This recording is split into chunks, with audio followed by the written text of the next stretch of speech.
Bana Congo, Komina tango ya kufanga isika mokoto solo la pona mboka na biso. Mboka na biso eumeli mingi na monyoko liko. Mboka na biso eumeli mingi na makamwa mabe. Banyoko li biso na mboka na biso, bazo koma biso. Balikite biso bana ya Congo to sepela na bomengo. Tovanda tosolola, tokosolola nini? Tokosolola bongo mai yantina, mai masalema na kati ya mboka na biso, na kati ya mabele na biso, pe na mokili mobimba. Topesi bambote ya mingi na bino bandeko baso balandi ya Vom Télévision et surtout ya magazine Tovanda tosolola. Na koliki ya bomoni lolenge tovandeli, bakoko na biso mibale bazali na bambe bavandi po basolola. Donc biso pe ya bino tatantsumbu mai mona ilongo na bandeko baso zali na kata plateau, toye liboso na bino poto solola. Awa tosolola kaka mai yantina. Lelo soki botali mabote ya bayindo baso babungisa oto bengi masolo. Lelo ekoma mwana na mwana mususu na Facebook, mususu na WhatsApp, mususu soki wapi. Esaleli o bakoko na so bazalaki ya kovanda ya kosolo kotala libota ebandeli wapi ekoleli wapi toto witi wapi toza tozokende wapi epai ya bayindo etikala lisusu tala etina mabote ya bayindo ebeba. Kasi Vom Télévision na nzela ya promoteur o azali likanisi ya ebandeli o tata mokili batindeli biso neleko oyo pona kozongisa toso na ba valeur o bakoko na biso bazalaki nde bateli biso tovanda tosolola. Tozali biso moko te neteni ya présentation, tozali bongo na ndeko na ngana benga bango baba. Boy basa bi baba na kene teni nini baba Bwinja habari. Muzuri sana bwana Ntumbu, pia tupesi mote na bandeko nyoso tozana bango ana présenter bangote ya Vom Télévision pe mote na baebanso bazili susu libako ya kolanda biso na biteni biso o bazwami. Matondo mingi tozali biso moko te lokwa neti na présentation na ndeko Bwinja toyambi bongo bapaya o bayeli biso bango bazaka tango noso na souci. Tozwaka bango tango ebiso kokuta bango na musala biso lobiki en tout cas tozana manaka ya bola musibongo bayindo makanisi en tout cas bazanga kate ko sacrifier ta na bango ko sacrifier ba posa na bango pona ko pesa ya bango makanisi poto vanda to solo na bango na tina bongo ya kote ya bayindo ezali bongo nani ezali bongo Kilandi Ngeleka Chimanga Kilandi Ngeleka yengeke matondo mingi ndeko mopanzi sango matondo mingi na Vom Télévision ndenge susu bopesi biso tango ya koya lisusu bongo na etando na bino pona kosola bongo masolo etayi bongo na biso bayindo boni basante ngeta na kati etumba lobi kwa bayindo nzoto ezali malamu tozokoba etumba bozalika kokoba kozala analyste politico religieux wana ezali identité na bino oyo tokoki kose dissocier na yango te matondo mingi wana ezali bongo identité na bango bakoki kokabwana na yango te. Tozali bongo pena moko mufundishi professeur Molakisi Tataka Bamba yengekeno matondo ndeko mopanzisa basante ingeta kimia bokolongono bozali na kati etumba biso do sugelika na professeur to bite mayoko baksezali matondo mingi biso Tataka Bamba mapaka to zabongo moko to lobela ba paroisse na kati ya communauté nengwa nzinga to zokamba eteni kuna na lutendeli to zalokola mokambi motu babengi fumwavula libanda ya kozala molakisi ya nsiku matondo mingi molakisi fumwavula Tataka Bamba bandeko balandi lelo toye kosoa na bino nini na kolika na tango bino bolalaki na tango bamisu bana komela na tango so bana kobina mezali na branche moko ya bato balalaki te bakendaki kovanda neteni moko songolo pona koluka bonko bongisa bolamu ya bayindo na kati eteni wana bakendaki kovanda pona kobongisa mai ya bayindo elekaki mikolo misato na kati ya mboka na biso événement ya monene makasi événement yango elekaki le 30 juin le 1er juillet et le 2 juillet 2025 mikolo so misato elekaki kwa pelekaki bongo na centre culturel et artistique ya ba pays Afrique centrale où ezali bongo en face ya palais du peuple congrès panafricain au balobelaki tina kolamusa bongo makanisi ya bilenge pona koyeba bongo kolinga o ezali bongo mabele na biso ya bayindo mokolo ya yambo tosalaki yango kasi lelo ezali bongo toyi kolobela o ezaki mokolo mwa mibale ezaki bongo le 1er juillet na kolika so bongo lelo plateau ezali décoré boye mokolo ya yambo tosalaki yango tokendaki mosika po tolingaki te tosala mayema so kati na kati ya ville province ya Kinshasa mokolo ya yambo tomekaki ko déplacer mokolo ya lelo toyisiko na kati ya ville province ya Kinshasa poto yeba bongo na kolobela yango congrès panafricain au deuxième jour balobela ki thème ezali bongo agression ya mboka na biso Congo oyo uti bokoleka mibu tuku misato. Tozali biso mokote ne tolobaki tozali na ndeko Bwinja, tozali bongo na Kilandi Ngeleka, tozali bongo na Mufundishi Kabamba. Ndeko Bwinja ya mbotokota bongo na babianga mina biso deuxième jour ya congrès. Nini yango vraiment otowe kosola na bandeko. Ingeta ndenge boti kotalisa biso pe botalisi na bandeko balandi banso na deuxième jour à congrès bazolobela mingi agression. Et puis agression bazo préciser agression rwandaise. Elingi koloba Congo eza agressé na moko ya ba pays voisins na ye. Kasi cause ya agression ndenge balobaka toujours matière première. Alors to mekaki kolanda ba intervention ya ba panéliste nyonso kasi ndenge bolobaki lelo fallait to banda nandeko na biso Christian Sung. Tolandi intervention ya ndeko wana. Tokosenga ya mboku tokota vobana mozindo ya intervention ya Christian Sung. Tokozala na malamu pona tosengeli mana bango te. Tolingi te to anticiper maloba ya bandeko na baki te. Bango balobi mandeko baloba ya Christian Sung ekozala malamu Christian Sung bango moko baloba. Mais ya mboto pesa maloba na Christian Sung baloba tokena na Kilandi Ngeleka. Po bango bazali analyste politico religieux. Nous baki bazapi na mingi ya koloba nete ni bongo ya politique. Kilandi Ngeleka mboka Congo 30 ans d'agression. Ils ont mérité tout le bénéfice. On a le lengue. On a n'engue tofana qui na tofana to solo là. Puis na kati ya congrès n'engue mo konzito n'engue ba panéliste ba lobela qui a bino boza qui parmi na kati. Poto mona ki bino bozo mettre les coffee. Attends ko ba pesa ki bino maloba botu na mituna te kasi nini vraiment o boko epe ko yebisa bande ko na masolo na biso mokolo balelo. Matondo mingi deko mo panzi sango isusu matondo pe mbote na bande ko balandi na biso banso. Soki to kolobela na congrès panafricain. Oyo tango susuboki ko soulever point ya agression ya Congo na Rwanda biso en tant que panafricaniste na ndenge boyebi biso analyste politico religieux to mipesa kapenza tango te ya kokota na ba émotion oyo mbala mususu bayike ya bandeko na biso bazalaka nango 30 ans d'agression Rwanda Kagame na kota ka ba émotion wana te ambate ezali nanu tina makasi toluka koyeba nini yango ezonyoko la biso soki olandi ba panéliste nyonso nde bazali koloba moko na moko azali komeka ko toucher point wana pona koluka koyeba pona nini bongo kasi mbala mosusu biyano bizalaki te teko muna biyano bimelaki na nzela ya fumukusu kama mzala pana nango la nsonga yazila utuzali kopesa mbote sika bazali na suka mboka balobi ndeko pesunga lobaki yango ezala ba cause spirituelle pe na ba cause politique. Ya to lingi na bino boloba ya moto défendre le maloba bandeko Sung mais to ko no par rapport makanisi na bino ya moto défendre to tala na maloba ya Christian Sung pe maloba bon ya fumu kusu kia cause politique biso nde to vite que to ngokota na ba émotion te oyo opinion populaire ezala kanango to classe dirigeante ya Congo o lelo basimbi bokonzi ya signature ya mbeko na bongo ya Congo balinga kokotsa biso nso population te batu nyonso na kati ya émotion ombala mususu po ba s'étirer compassion te pe bongo bolingwa population ki bangonde batu malambo aluka kimia bayina batu ngo boyo bango bazoko pointer ki bangonde bazaba hauteur te kokota isika wana te pamba te ekozangisa biso bwanya pe mayele ya kuluka koyeba ba cause profonde ya makambo tozokuta nango tozo déplorer lokola kelobla agression ya Congo par le Rwanda. Cause profonde des alinini, tozali victime ya complot. Complot wana ezali sur le plan politique et complot ezali sur le plan religieux. Sur le plan politique, on mona na kati ba panéliste, ta fu mukusu azui maloba, tango abandi ko nesika banda ko akota na émotion, alaziba tuna cause profonde.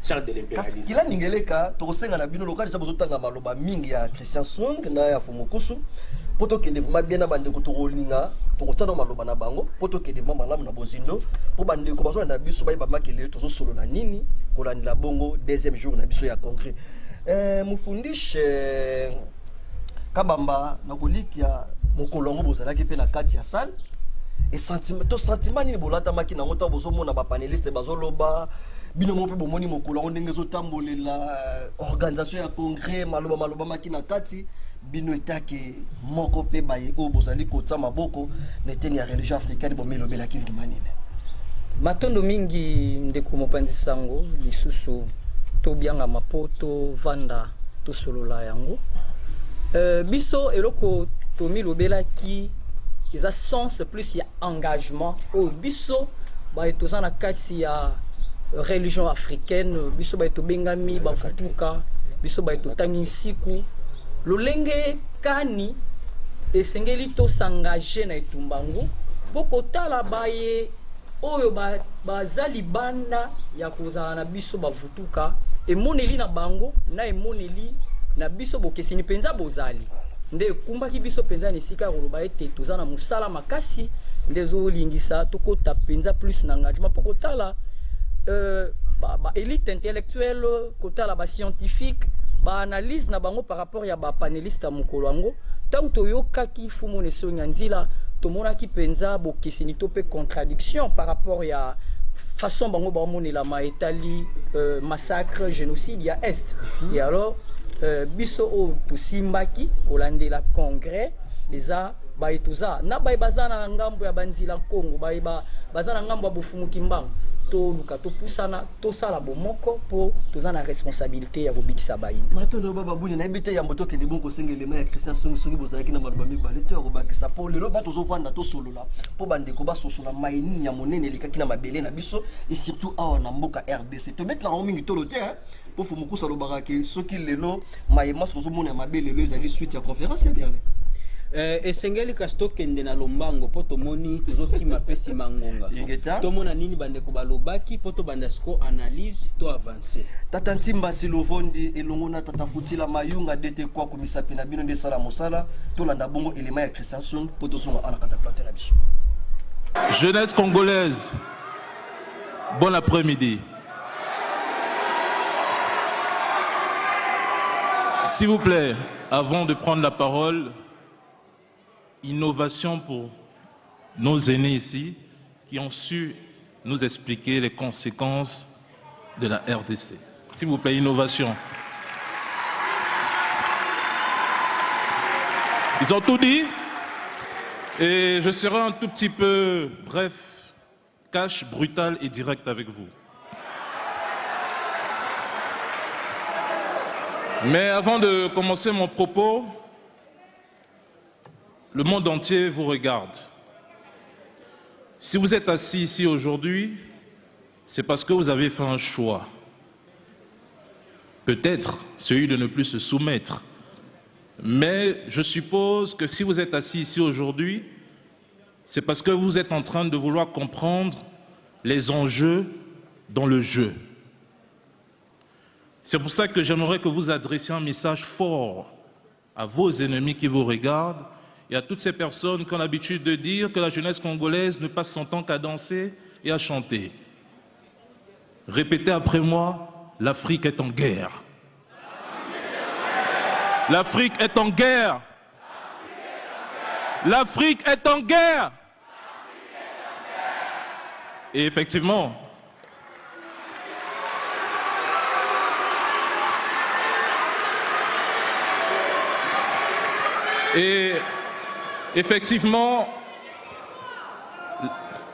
l'Afrique est en guerre parce que ce qui se passe actuellement à l'est de la RDC,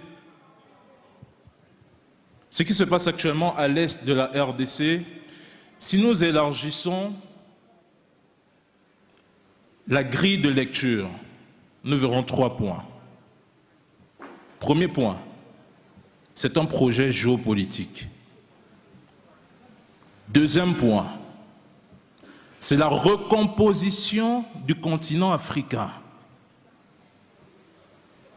Troisième point, c'est un test grandeur nature de la soumission collective. Notre regretté Patrice Lumumba disait, il avertissait déjà le monde de la balkanisation de la RDC. Et oui, parce que la balkanisation de la RDC signera la somalisation d'une partie de l'Afrique. Et j'irai plus loin, afin que beaucoup de personnes comprennent. Ce qui se passe en RDC, c'est comme une opération chirurgicale, mais une opération chirurgicale menée contre toute l'Afrique.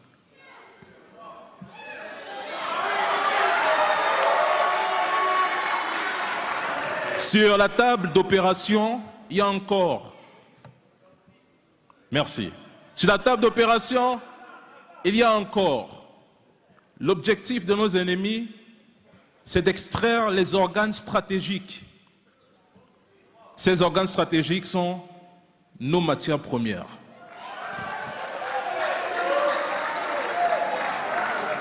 L'objectif, c'est de dépecer ce corps. Et j'irai plus loin, cette stratégie a déjà commencé. Mais pendant que nous sommes égarés dans des débats inutiles, c'est nos matières premières qui transitent hors de nos frontières. Le Congo, il faut le rappeler, c'est 53% des réserves mondiales de cobalt, 80% des réserves mondiales de coltan, essentiel pour les satellites, les téléphones, les missiles, la technologie, les industries occidentales. La RDC est assise sur toutes les richesses que l'Europe ne possédera jamais, surtout l'Europe occidentale. On parle du cuivre, du zinc, du pétrole, du manganèse. On parle de pétrole, on parle de tout. Mais qu'est-ce qui se passe aujourd'hui? C'est qu'une caste dirigeante s'est assise quelque part dans des bureaux climatisés et s'est posé une question, la question de leur avenir. Nous, selon eux, nous n'avons pas d'avenir. À leurs yeux, l'Afrique, c'est un réservoir de matières premières. Et nous, êtres humains, nous sommes du bétail. Il n'y a qu'à voir comment ils nous traitent. À leurs yeux, nous ne représentons rien. Quand nous allons chez eux, ils nous traitent comme de la merde. Nous sommes que de bons nègres de maison. Jamais le noir ne doit raisonner, jamais le noir ne doit réfléchir, jamais le noir ne doit remettre en question ce que le blanc lui dit. Et aujourd'hui, la situation est alarmante. Elle est grave. Parce que si nous ne faisons rien, demain ou après-demain, ce sont vos enfants qui vont grandir dans une terre dévastée. Nous voyons ce qui se passe aujourd'hui à l'est de la RDC. C'est des millions de réfugiés,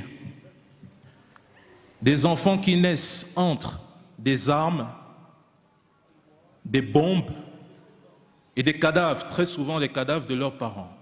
Voici le monde dans lequel nous évoluons et la communauté internationale est silencieuse. Il faut même se poser une question. En Ukraine, lorsqu'un seul civil tombe, toute l'armée médiatique s'active, toute la presse occidentale s'active, les chercheurs, les journalistes, les généraux de plateau 2.0 qui n'ont jamais fait la guerre, tous s'activent pour aller sur le terrain, pour aller condamner la Russie. Mais voici le Congo. Combien de Congolais meurent par jour? Dites-moi.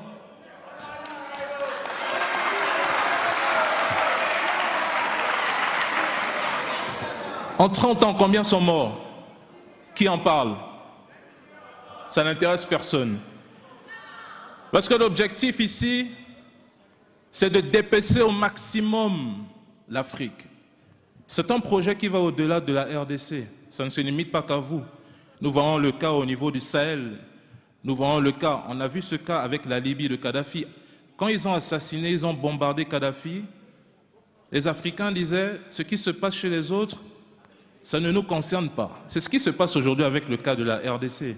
Ils disent la même chose quand on est en train de massacrer les Congolais. Ils disent, ce qui se passe à l'est de la RDC, nous, ça ne nous concerne pas. Jusqu'au jour où l'ennemi se rapproche de sa porte, lui braque une arme en pleine face et tire. Moi, j'ai toujours dit, vous savez, dans la vie, lorsque la maison de ton voisin brûle, si tu ne te lèves pas pour l'aider à éteindre les flammes, sache que ta maison est la suivante.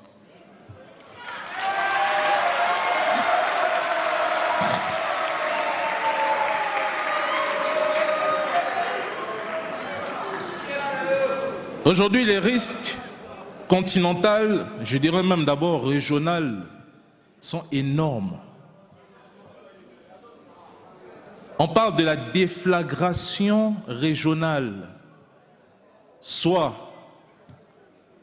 par un exil de réfugiés,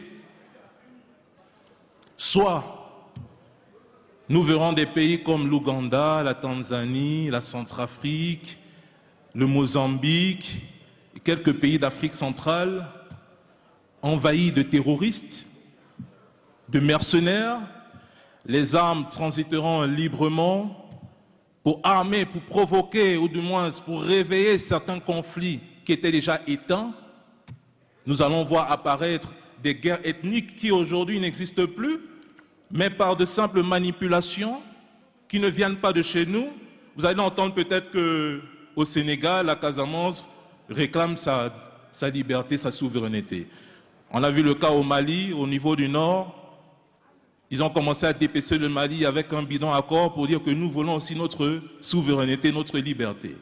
Vous allez entendre qu'en Mozambique, au Ghana, au Cameroun, au nord, à l'extrême nord, au Gabon peut-être, en Côte d'Ivoire, c'est la même stratégie qui s'applique. Il n'y a rien qui change. C'est pour ça que c'est un virus qu'il faut stopper dès le commencement, dès la base. Parce que si on ne le stoppe pas, c'est toute l'Afrique qui tombe. Moi, je vous pose une question très banale. Nous sommes aujourd'hui en 2025. Qu'est-ce qui empêche l'Afrique d'évoluer?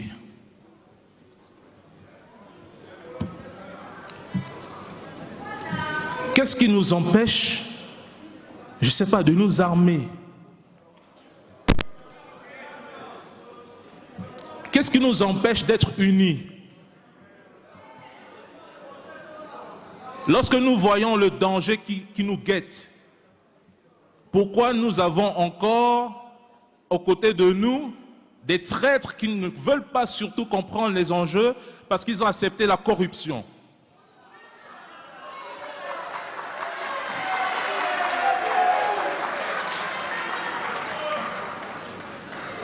La RDC, c'est le coffre-fort de l'Afrique.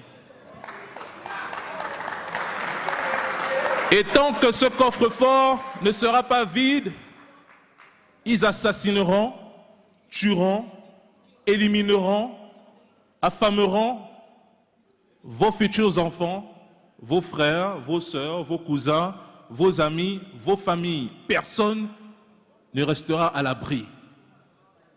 Je le dis toujours et constamment, l'Afrique est en guerre. Et c'est un mot qu'il faut mettre en exergue. Parce que notre paix, notre sécurité, notre avenir, notre développement en dépend. Tout aujourd'hui se joue autour de cette jeunesse.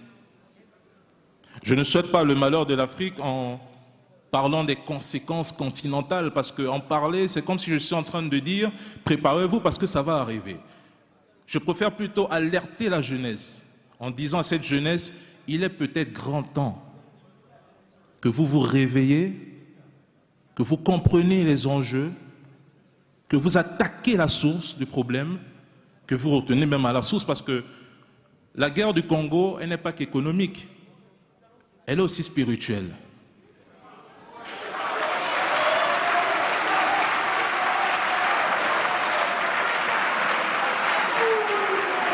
Et tant que nous n'allons pas décoloniser les mentalités, nous n'y arriverons jamais.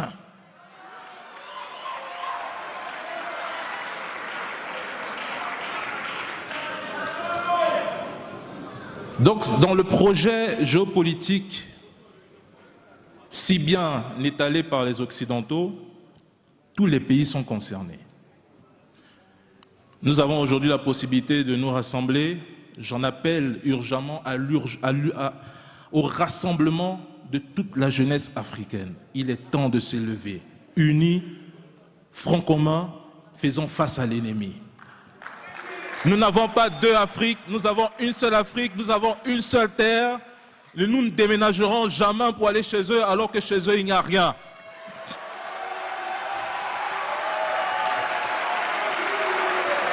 Nous sommes dans une trajectoire où c'est soit on réussit, soit on crève.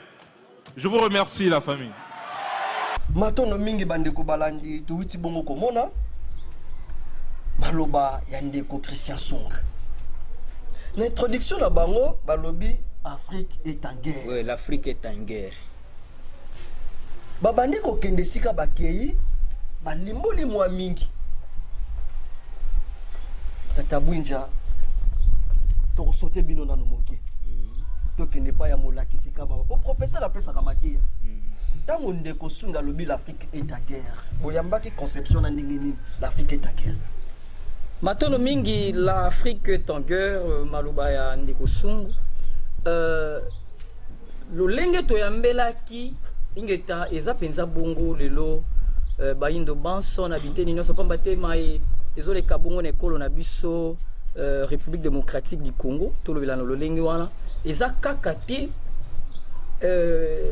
maemoko o eza tokoloba na spécialité kaka awa kasi eza na babiteni mpe mingi so tomoni na bamboka mpe mwa mosusu mayango ezosalamela na lolenge kasi so toke mosika ntango oyo fumu nesongi ya nzela bazwaki maloba balobelaki yango mpenza te mingi na contexte kasi toki tolobela nano maloba ya papa nsima tokokenda oyo afumu bongo mpo bango balobelaki entretuerie mpo to esenga to bokeseli mpenza fo ezala na lolenge ya baanalyse na biso to na lolenge tovandi mpo tosolola pamba te bandeko bazolanda balobi ingeta Christian Swing balobi l'Afrique est en guerre ingeta mais mokonzi na ngambo mosusu bake mosika babenga ngo guerre te balobi entretuerie mpo na nini pamba te mopaya mondele to baye mosusu bazwa agresser biso to babundisa biso baza na bango mpenza te mais za bitumba moko ya biso na biso nde tobomana de la prédation occidentale. Surtout na premier intervenant professeur Kame ndeba surtout bosani kombote ndeba beta qui na babela ki eza prédation occidentale. Rwanda azos servir kaka d'intermédiaire.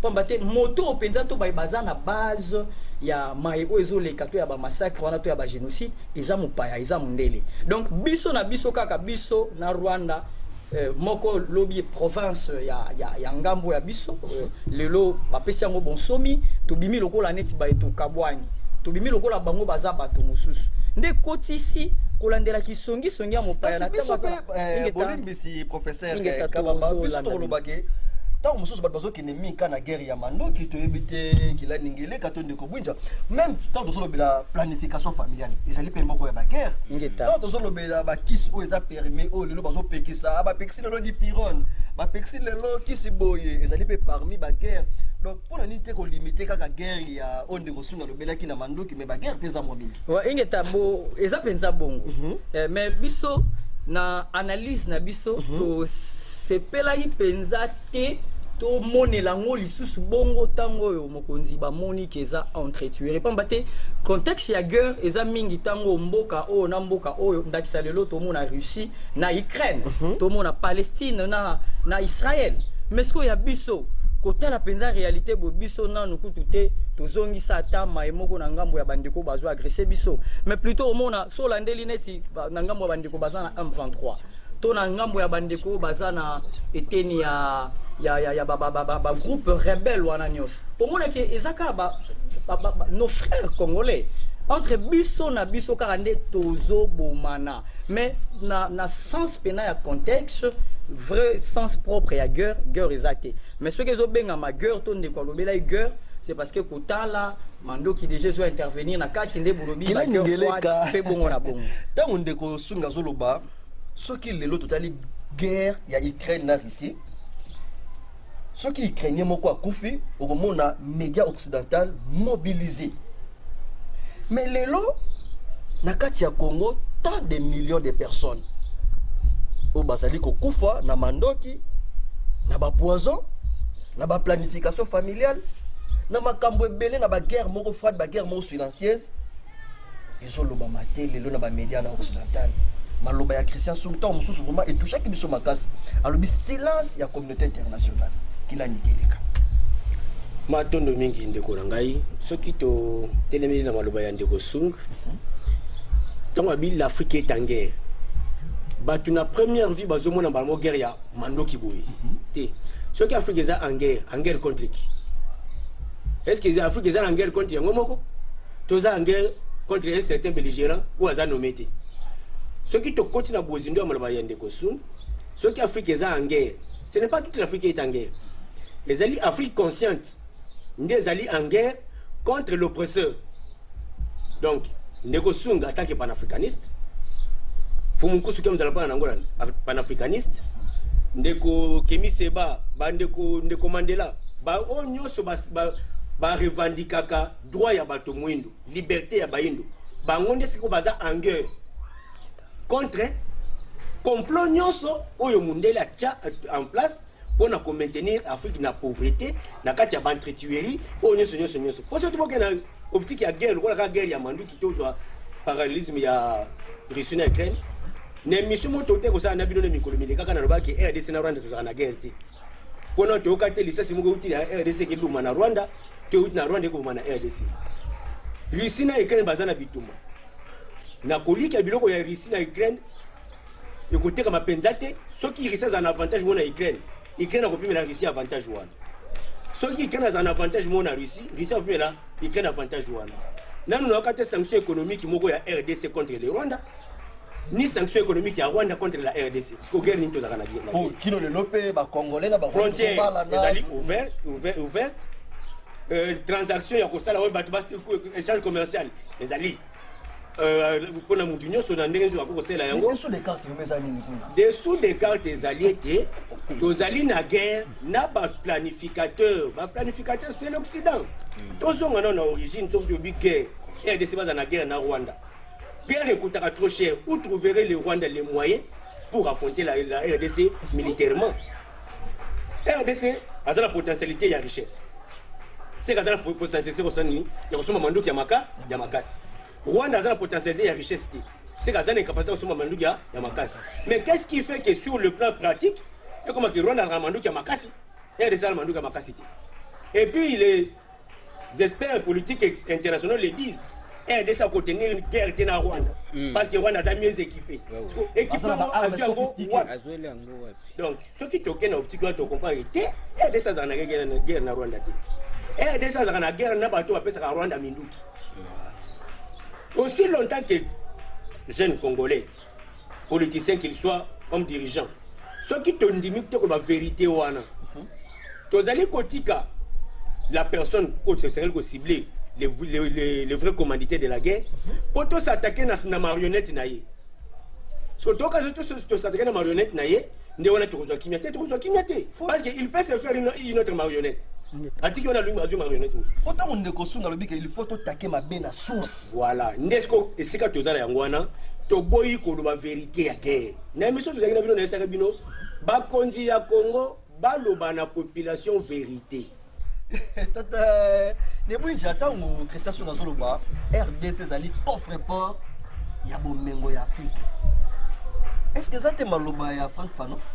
Bon, tolinga kina to compléter maloba auto tipo ka kilandi na biso ba uti ko tali. Analyste politique. Analyste politique. Yango so bango bazoloba tolinga ta musko kata po aussi ces missions kaka na te mimoko. Kasi bomoni na lelo tozomona complot o balobaki théorie ya complot ana kati ya mboka na biso bitumbezali. Balobi lelo bazo armée Rwanda po ebundisa Congo. Kasi lobby, nini siko zo ya lobby. Tomoni pe ezape na rebelle mosusu asalaki 10 ans na CPI ndeko Thomas Lubanga. Ba réunion na nyonso na kati ya Uganda mais ba groupe rebelle na ye bazo bundasiko na kati ya Ituri. Cela veut dire que Rwanda zo attaquer Nord Kivu, Sud Kivu. Yepe kuna banina Ituri okendeti Kisangani, théorie ya complot. Bango nyonso wana izina fabrication ba arme ezate. Donc ba ko attaquer Rwanda neka kilanda lobby ba keli lisusu auxiliaire mosusu. Parce que le ba moni que gouvernement na biso tolongi ko dénoncer Rwanda publiquement que no yende azo agresser RDC. Mais ce qu'on va moni que lokola Rwanda bimi faut ce qu'on va bananzela na côté ya Uganda. Thomas Lubanga pe ancien chef rebelle azape na groupe na bazo bunda lelo. Est-ce que guerre d'agression ya RDC 30 kaka to lo bateau je peux tango molayi yako. Donc bité soki bandi ko bazala maloba ko loba par rapport à guerre d'agression ya RDC. Et je 30 to e umeli moi miboko le 30 ans. Et puis que c'était matondo mingi ezapenza ko landela 30 ans bande ko so bosa la mission à 30 ans moko pe ya ba panéliste ba betela ki yango c'était na lolenge wana azo sala référence ya opération turquoise 94 tango bande ko bitumbezele na ngambo wana o elingisa génocide ya Rwanda na ndenge ba imposer ki na ba utu ba ya na ngambo na bande ko ba kota ngambo na biso nde mingi pene sika bande ko ba telemelaka kolandela tango ba osala chronologie des faits ya bitumba o wana zoka ko zonga kaka na mokolo ngo wana esengo ya makasi to tondisa mai na muta mufumu nesunga nzila bilaka ya mbanza nsanda bazwaki maloba barapele bapandeko bolimbisi mofundisi kabamba lokola bosengi kaka maloba ya fumukusu tozonga na plateau po bobakisa vraimen commentaire wana malabu tata ntimba silovondi tata futila mayunge lomona dete kwaku elema ya mokonzi toyoka intervention ya fumukusu mokolo yango le 1er juillet 2025 kolanda bongo manaka bapaya tozonga na plateau lokola tozala gila dingeleka awa mofundisi kabamba bazali bababunja bazali tokozanga te ya koloba par rapport à intervention ya mokonzi esika na régime matondo mingi na nengwa kanimbo mpona bopesi biso maloba mbote mingi mpona bino bandeko banso matondo mingi batata banengwa bilenge lobi ya Afrika yambo tobanda masolo tosengi na nzambe ya bakoko apesa bino mapamboli makasi bino banso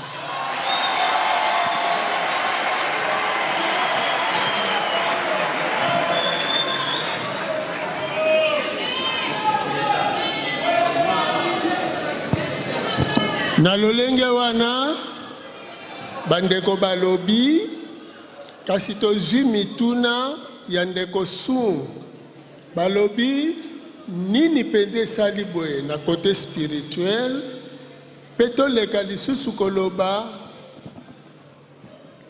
nini tosengeli koyeba yango tokaboli na biteni mibale tozwi eteni ya molimo mpe eteni ya mosuni po toyeba esika tozali lokola mokili ekomi en pleine mutation nini tosengeli tosala mpe toyeba kasi toyoka nanu ete pasi nyonso oyo tozoyoka kolela nyonso oyo esika ewutaka mpe ewuta bayebaka bolaka Afrique na conférence de Berlin nde bazali na base ya makambo nyonso toza kolelela nde na ntina wana boyoka maye babongisa mpo na biso na ngambo ya religion mpe na ngambo ya politiki soki motangi bokoki kotangela biso yambo discours ya roi Léopold II baye mpe bakozala na yango posa na élément sonore bokutani na Vuvamu télévision.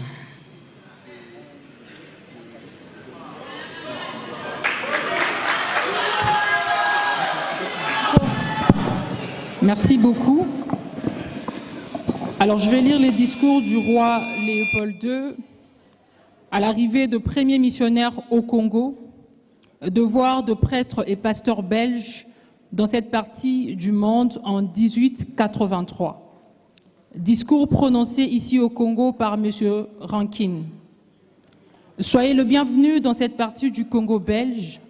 La tâche qui vous est confiée à remplir est très délicate et demande beaucoup de tact. Prêtres et pasteurs, vous venez certes pour évangéliser, mais que cette évangélisation s'inspire de notre grand principe, avant tout, les intérêts de la métropole. Le but principal de votre mission n'est point d'apprendre aux nègres à connaître Dieu. Ils le connaissent déjà depuis leurs ancêtres. Ils parlent et se soumettent à Nzambi, à Mpungu, à Vidimukulu, Mungu, à Congo, Nzakomba et que sais-je encore.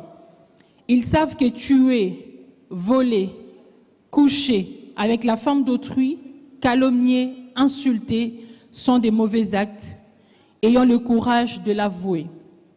Vous venez non pas pour leur apprendre ce qu'ils savent déjà. Votre rôle est l'enseignement de faciliter les tâches aux administratifs et aux industriels, c'est-à-dire que vous interpréterez l'Évangile de la façon qui sert mieux nos intérêts dans cette partie du monde. Pour ce, veillez désintéresser nos sauvages noirs de richesse dont regorgent leur sol et sous-sol, pour éviter qu'ils s'intéressent, qu'ils rêvent un jour à nous déloger de cette partie avant qu'on s'enrichisse et qu'ils nous fassent une concurrence meurtrière. Votre connaissance de l'Évangile vous permettra de trouver des textes recommandants et qui font aimer la pauvreté, tels que « Heureux le pauvre en esprit, car le royaume des cieux est à eux. Il est plus difficile à un riche d'entrer au ciel qu'à un chameau de passer par les trous d'une aiguille. Vous ferez tout pour que le nègre ait peur de s'enrichir pour mieux mériter le ciel.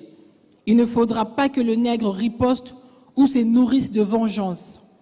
Pour cela, vous les enseignerez par tous les moyens et les inciterez à suivre l'exemple de tous les saints qui ont tendu la joue, qui ont pardonné les offenses, qui ont reçu de crachats sans tressaillir et les insultes, les détacher et les décourager de ce qui pourrait leur donner le courage de nous affronter.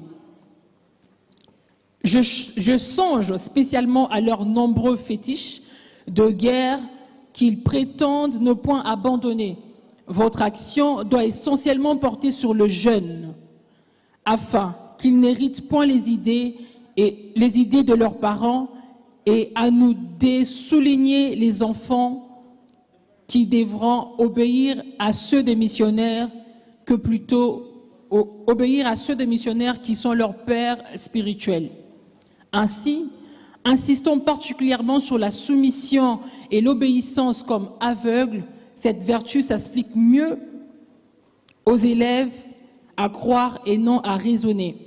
Ce sont là, chers prêtres, pasteurs et compatriotes, quelques-uns de principes que vous appliquerez sans faillite. Vous en trouverez beaucoup d'autres dans les livres et textes qui vous seront remis à la fin de cette séance. Voici ce que je recommanderai à vous, prêtres et pasteurs blancs. Primo, évangélisez le noir jusqu'à la moelle des os afin qu'ils ne se révoltent pas un jour contre les injustices que vous leur feriez subir. Faites-leur réciter chaque jour « Heureux ceux qui pleurent, car le royaume des cieux est à eux ». Segundo, convertissez de noirs au moyen de la chicotte, gardez leurs femmes pendant 9 mois à la mission afin qu'elles travaillent gratuitement pour vous. Convertissez-le s'il faut, exigez ensuite ce qu'ils vous offrent, de chèvres, de poules avec les œufs chaque fois que vous visitez leur village. Troisièmement, faites tout pour que le noir ne devienne jamais riche. Pour ce faire, chantez-leur chaque jour qu'il est impossible à un riche d'entrer dans le royaume des cieux. Faites-leur payer chaque semaine de taxes à la messe de dimanche. Détournez ensuite cet argent prétendument destiné aux pauvres pour avoir de magasins importants là où vous êtes. Procure, paroisse et j'en passe. Et transformez vos missions en gros centres commerciaux florissants. Quatrièmement, aidez légèrement le pauvre pour encourager les autres à investir régulièrement. Demandez aux Noirs de mourir de faim et vous autres, vous mangerez 5 fois par jour ou plus afin que vos ventres soient toujours pleins de bonnes choses et vos bouches exhalent partout l'odeur des oignons. Cinquièmement, instituez pour eux un système de confession qui fera de vous de bons détecteurs pour dénoncer tout noir qui aurait pris conscience et qui pourrait revendiquer l'indépendance. Sixièmement, enseignez-leur une doctrine dont vous ne mettez jamais vous-même en pratique. Et peut-être s'ils vous demandent pourquoi vous vous comportez contrairement à ce que nous faisons, et s'ils repliquent en disant qu'une foi sans œuvre est une foi morte, fâchez-vous en appliquant le fouet tout en leur répondant « Heureux ceux qui croient sans protester, heureux ceux qui croient sans avoir vu, ils seront fils des dieux. » Septièmement, dites-leur que les statuettes qu'ils gardent chez eux sont les œuvres de Satan. Confisquez-le pour remplir nos musées et du Vatican. Huitièmement, faites-leur oublier leurs ancêtres afin qu'ils n'adorent que le nôtre, qui ne les écouteront jamais. Par exemple, Sainte Marie, Sainte Thérèse, Saint Luc et j'en passe. Faites-le attendre dans la pauvreté le Sauveur Jésus-Christ qui ne viendra jamais pour eux. Neuvièmement, Neuvièmement, faites-les prier en mettant à genoux comme punition et obligez-les à réciter de prières par chapelet 10 fois ou plus. Dixièmement, ne présentez jamais une chaise à un noir qui vient vous voir. Donnez-lui tout au plus une cigarette. Ne l'invitez pas à dîner ensemble avec vous, même s'il tue une poule chaque fois que vous arrivez chez lui. Onzièmement, considérez le noir comme de petits enfants que vous tromperez même après l'indépendance. Exigez qu'il vous appelle mon père. Et douzièmement, pour finir, jurez au communisme et à la persécution s'ils vous demandent de céder, de les tromper et de les exploiter. Fait à Bruxelles le 12 janvier 1883 pour la colonie du Congo belge, signé Léopold II, roi de Belge. Merci. Voilà. Matondo Avec Mingi. ça, un commentaire. Oui. Matondo Mingi, sikoyo wana nangamba ba religieux. Toke sikona complot o basaleli bamboka na biso na el politique pe esika nini batiaka biso. Botanga charte de l'impérialisme nengwa na biso. Charte de l'impérialisme. La commission constitutionnelle ayant siégé dans une capitale du monde du 18 juin au 3 juillet 1888 a proposé ce qui suit. Tous les impérialistes du monde par référendum constitutionnel organisé le 25 août 1888 ont adopté 2 points. Préambule. Proclamant notre adhésion à la charte de l'impérialisme et à la déclaration universelle de droit de l'impérialisme soucieux de maintenir le pays du tiers-monde dans la misère, la division, la guerre, la confusion et l'anarchie, affirmant notre détermination politique, économique, sociale et culturelle de nos pays en vue de mieux les exploiter et les piller, nous, impérialistes du monde, inconscients de nos responsabilités devant Dieu, déclarant solennellement adopté par la présente charte. 2 points. Titre 1. Section 1. Disposition générale. Article 1er. Aucun pays du tiers-monde ne peut constituer son État souverain. Article 2. Tous les pays du tiers-monde sont divisibles et leurs frontières déplaçables selon notre volonté. Article 3. Notre devise, diviser pour mieux régner, conquérir, exploiter, piller pour remplir nos banques, pour faire d'elles les plus puissantes du monde. Article 4. Tout pouvoir dans les pays du tiers-monde émane de nous, qui l'exerçons par pression sur les dirigeants qui ne sont que nos marionnettes. Aucun organisme du tiers-monde ne peut s'en attribuer l'exercice. Article 5. Tous les directeurs du tiers-monde doivent forcément placer leur argent dans nos banques pour la sécurité de nos intérêts.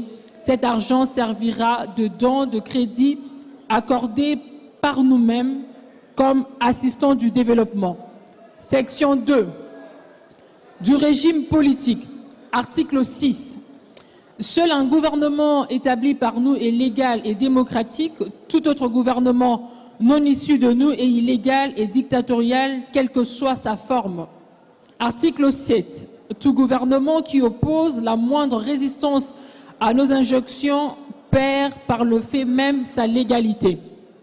Article 8 de la section 3 des traités et accords. On ne négocie pas les accords avec le pays du tiers-monde, on leur impose ce qu'on veut. Article 9. Tout accord conclu avec un autre pays ou une association sont passés par nous est nul de fait. Titre 2. De droits fondamentaux. Article 10.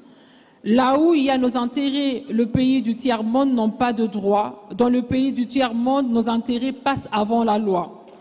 Article 11. Peuples du tiers-monde n'ont pas d'opinion, ils subissent notre loi. Article 12. On ne parle pas de génocide ou de massacre là où il y a nos intérêts. On ne parle pas des génocides ou de massacres là où nos intérêts sont garantis, même si le nombre de victimes est très important. Article 13. D'autres pays n'ont ni culture ni civilisation sans se référer aux nôtres. Article 14. La liberté d'expression et la liberté d'association n'ont de sens que dans le pays où les dirigeants s'opposent à nous. Titre 3 de finances publiques. Article 15. Dans le pays du tiers-monde, nul n'a le droit de mettre dans leur banque un montant dépassant 2 millions de monnaies. Lorsque le montant dépasse 2 millions de monnaies, on le dépose dans une de nos banques pour que le bénéfice retourne au tiers-monde sous forme de prêt ou d'aide économique en espèces ou en nature. Article 16, avant de finir, n'auront droit à l'aide précitée que le pays dont les dirigeants font une soumission totale à nous. Titre 4 de la révision de la charte, pour finir. Article 17. L'initiative de la révision de la charte appartient concurremment aux impérialistes unis et de OTAN. Article 18. La charte relative à l'exploitation de pays du tiers-monde pendant la période de la guerre froide est abrogée. Article 19. La présente charte entre en vigueur le jour de sa promulgation.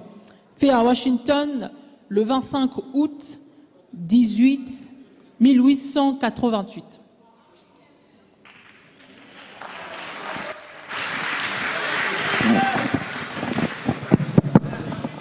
William, nous avons terminé le panel de cet après-midi.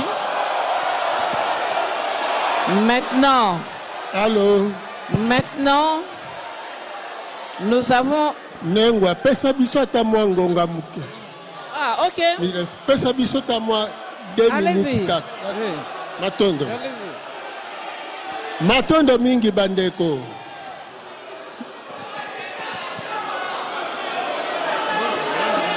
Bon, kimia potokoba.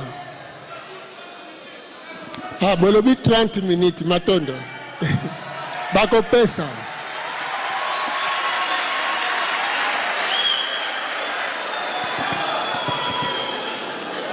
Tokolikia ndenge batangi charte impérialisme tolandi nesika moko balobi bakoki koloba ta génocide te to massacre te bisika o bentere na bango ezali. Bandeko na ngai bilenge tango nyonso bandeko baleki koloba pe totala nano mokili bilenge na biso lobi na bino eza en danger soki tokokamata mikano ya mbongwana te na eleko oyo yango tolingi tolimbola bitumba ya Rwanda communauté internationale aya kasi toyebaka nanu te bitumba ngo ndenge balimboli ebandi na 94 kasi nzoka convoitise ya Congo baminere na yango depuis bato wana baya Jean Scram asotoproclamaka président de la République démocratique du Congo na 1967 na Bukavu likolo ya bomengo na biso oyo ezali awa ntango toza kolobela ete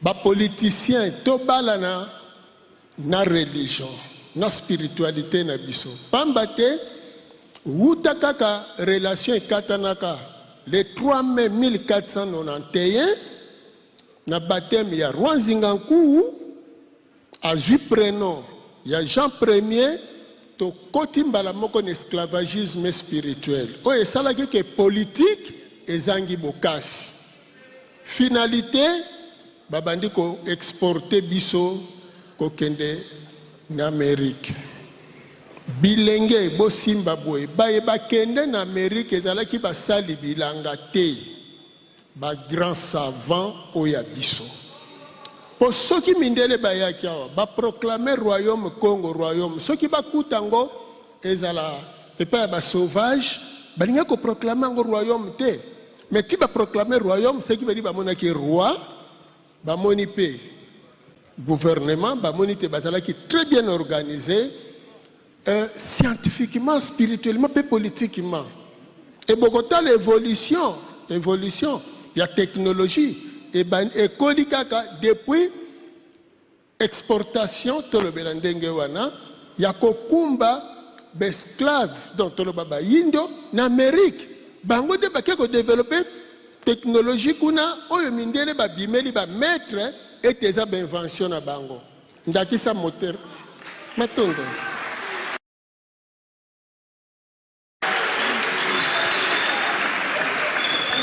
moteur à combustion, téléphone, dactylo, biloko eze belé, même frigo, biso ba yindo batutokeli yango kuna. Awa kaka appareil cellulaire toso salela. Te Samsung mutauti kokela on ba patenter na 1970 kala mingi te. Yango tozo limbola. Uta wana nanu relation ezongi te parce que relation lingaki ezonga na 1921 tangu walongo mfumu kimbangu na biso yaki po azongisa biso na contact na mokili na biso ya molimo lokola bozali awa na kati na bino ba savant bazali na kati na oui ba savant bozali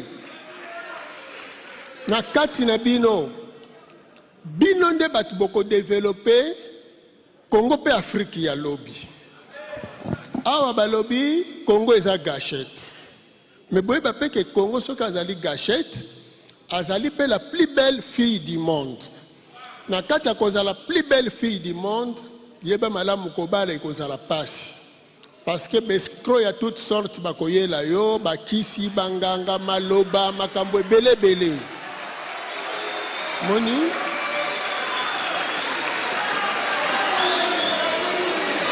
yango bomoni Congo ezali trop envahi bakomelisa bilenge bakolangusa bilenge bakotia ba film ekokomisa bino awa kaka ba braquage otozo vivre mais ezali ba film oyo yesikoyo ya banani ba oyo ba film ya Nigeria eboti ba braqueur oyo ba yanke ba botami na ba film western ba kuluna na ba film ya ba chinois ba machette toleki Rwanda oyo tozolobela lelo Rwanda za ko attaquer Congo toyeba origine ya Rwanda uta wapi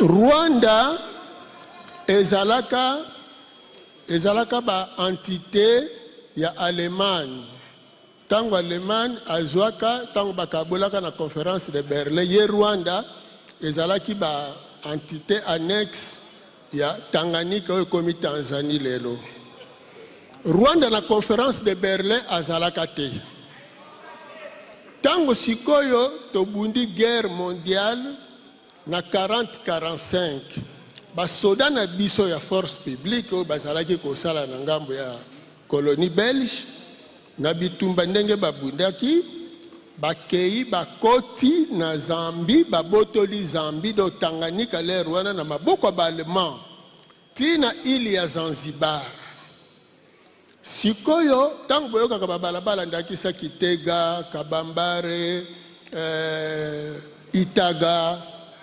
Banyanza ezali bamboko eza na Tanzanie tango boyoki Sayo Birmanie ezali bamboko yo anciens combattants na biso donc d'ailleurs Belgique fois futa bango dédommagé bango sikoyo biso tozwi ili ya Zanzibar logique siko ba belge il fallait ba diriger des Zanzibar wana lokola Tanzanie ezalaki na kati nde basali sikoyo te bapesa ba belge Rwanda na Burundi nde sikoyo ba anglais ba récupérer Tanzanie na Zanzibar na tango wana bakulutu po balinga kobeta masolo te toyebi te pona nini tango banexe Rwanda na Burundi na ngambo ya Congo Belge misolo oyo tozalaki kolia bakoma même Banque centrale du Congo belge et Rwanda Urundi. Rwanda ezalaki ko dépendre na Congo belge lokola enclave de Kabinda ezalaki ko dépendre na Angola. Sikoyo bamindele na manaka na bango. Tango tosengaki indépendance logique. Tango bapesi ba proclamer indépendance kolandela ngonga masolo eza milai kasi tozokata kata. Rwanda wana na Burundi il fallait le tout baka tant tozui bazalaki ko dépendre kaka na Congo. Mais lokola administration ezalaki kuna biso tozalaki ko nommer lisusu te. Mais administration na bango kozala na bango bazalaki nanu zone annexe et pas na biso. Mindele lokola bazalaki na plan bamoni ke Congo aza na ba minere ebele ezali riche esengeli baluka lolenge nini bomengwane kosalela ya bango. Bokomona Angola tango azwi indépendance bapesi enclave de Kabinda. Biso tozwi indépendance basede Rwanda na Burundi. Tangu bayekoli bokomona ete Rwanda azwa indépendance bango na Burundi lelo le 1er juillet 1962, donc 2 ans après. Bayekoli bamoni te oui topesango balongwa na Congo poto ko utiliser ye Rwanda wana. Pona nini 94 na niveau ya commerce international ya matière première diamant mutezalaki ko donda na ba période ya année 70 nde bokomona entre tuerie oyo eza guerre te na Angola mais entre tuerie ya bayindo entre MPLA na UNITA pendant 25 ans kuna na Angola pona diamant. Alors pona bango bakoki te koya ko négocier ndenge charte impérialisme elobi bakoko négocier na ba dirigeant te bango fo bakela kaka likambo ya mafuta nzoi na batu baye na moto bapelisi moto banzoi bakufi bango bazwi mafuta nzoi. Bokomona ete exploitation ya diamant ezalaki makasi na ngambo ya Savimbi kuna na Wambo na Angola. Mais Savimbi akozwa mandoki wapi? Tango baza kozwa diamant wana nyonso Savimbi akende kobomba bomengo na poto. Tango ngala ya diamant ekiti ngala ya coltan eye pona makambo etali ba satellite ba appareil cellulaire à part coltan tozana casterite tozana ba lithium ba minéraux belé bemeroi banani émeraude oyo eza cher eza rare. Sikoyo bato oyo basali manaka lokola Mobutu azalaki ko bloquer il faut balongola Mobutu babongola makambo na plan ya babanya mulenge nde ba utiliser balinga ba utiliser Biarimana lokola Biarimana boyaka nde tina baboma bango na ndandaye ya Burundi. Mais batu baboma Biarimana eza ba français na mission turquoise oyo ezalaki kuna.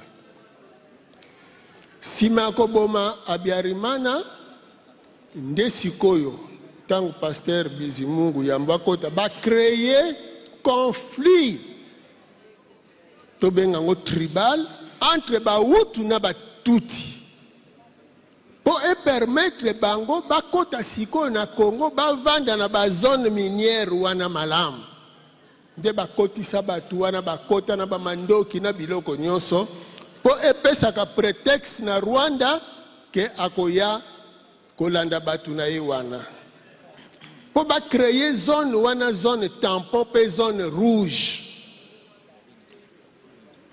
nanu na 92 bapesi Congo Zaire lero wana embargo ya minduki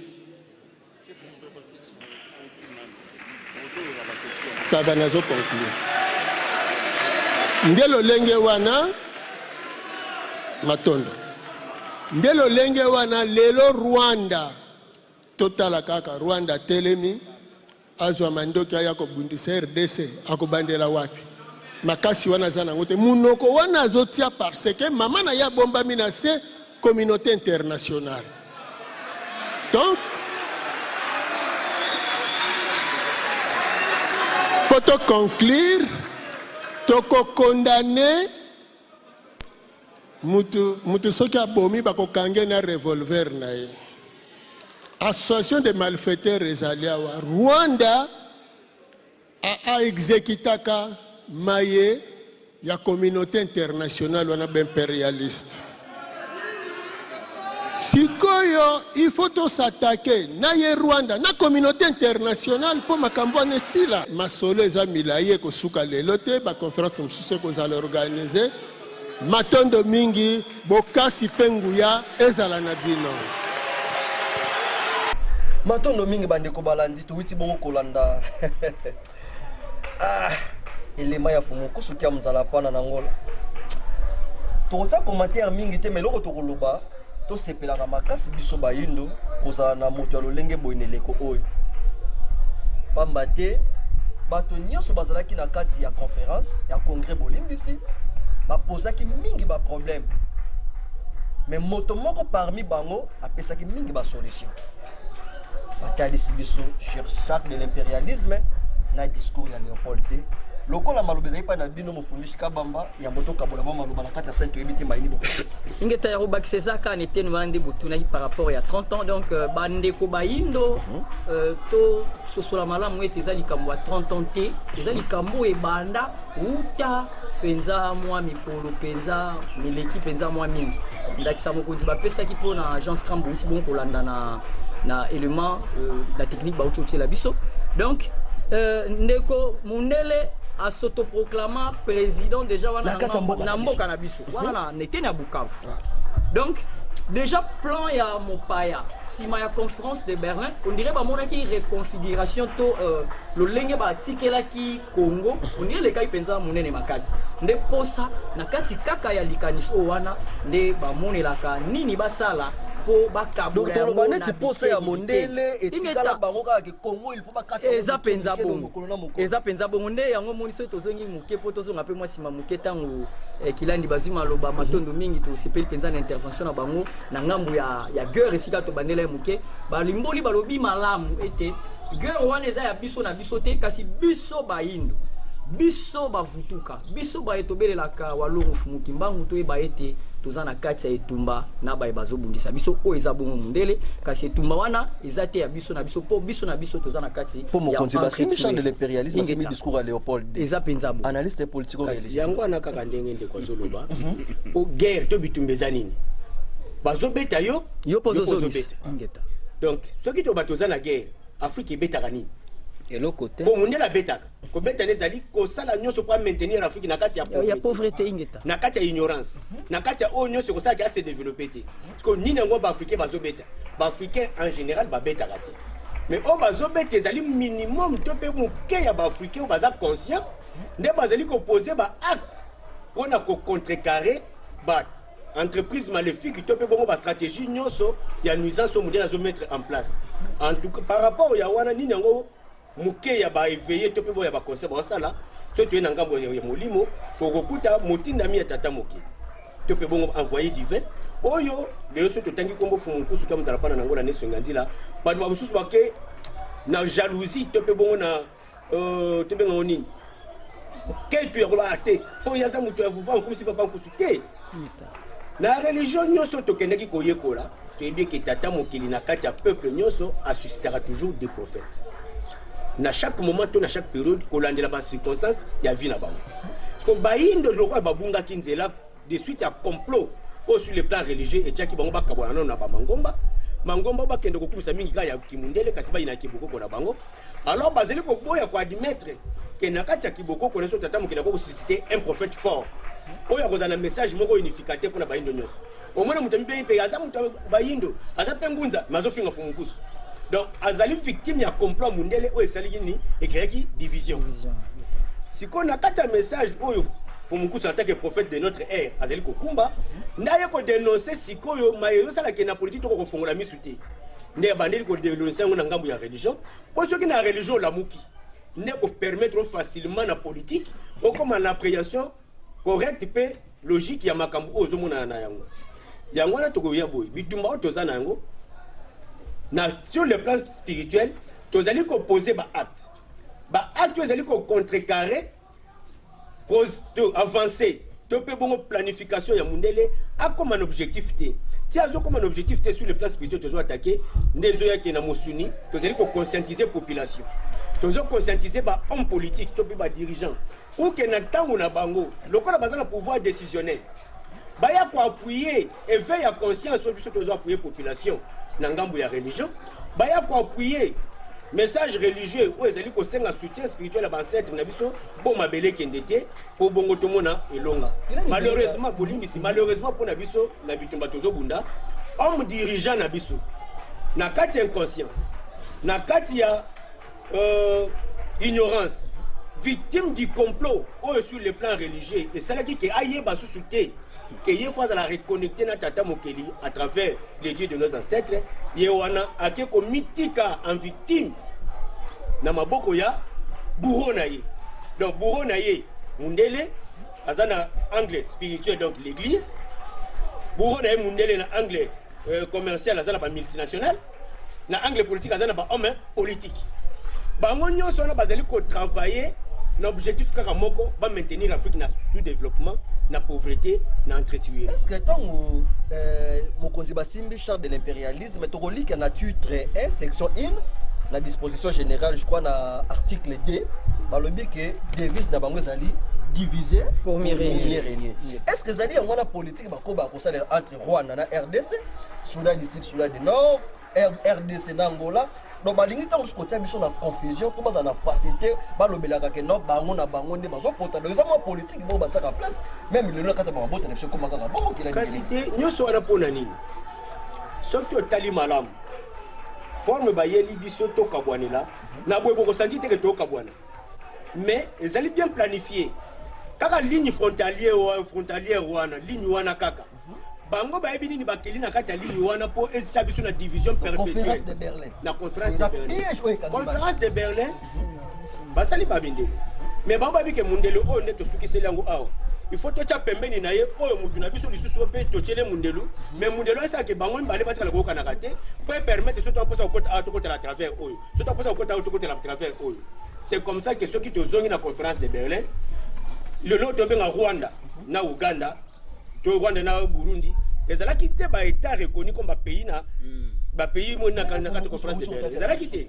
ezala ki ba zone annexe ya Tanganyika l'actuelle Tanzanie lelo propriété to pe bongo sous l'emprise ya Allemand na deuxième guerre mondiale ndenge ba allié ba ganyaki batu ya Axe ba botoli batu ya Axe ba territoire na bango donc Allemagne a son pouvoir de diriger ba territoire en Afrique ba botole ba territoire wana faut ba se réapproprier yango pas se redistribuer yango nde ba ko Tanganyika oyo ezalaki na emprise anglais et comme na ya et emprise allemande comme ya ba anglais Rwanda na Burundi oyo ezalaki ba zone annexe ya Tanganyika ne sika ba anglais ba ya ko kamba yango nde ba pesi yango comme ba zone annexe ya nini ya Congo, État indépendant du Congo, pas Léopold. Alors, tu comprends pour te comprendre que comment qui Timboka Moko, Mbongo est au na Congo, et Mbongo est au na Rwanda, et au na Burundi. Franc du Congo belge, Rwanda, Burundi. Donc, nous avons un pays Moko. Tant que tu as accédé à l'indépendance, Mundele Kaebi calcule ne malam, que ba oyo bazawana ba kosunga pour un jour, nazo na pas Mundele les gars qui sont indépendants.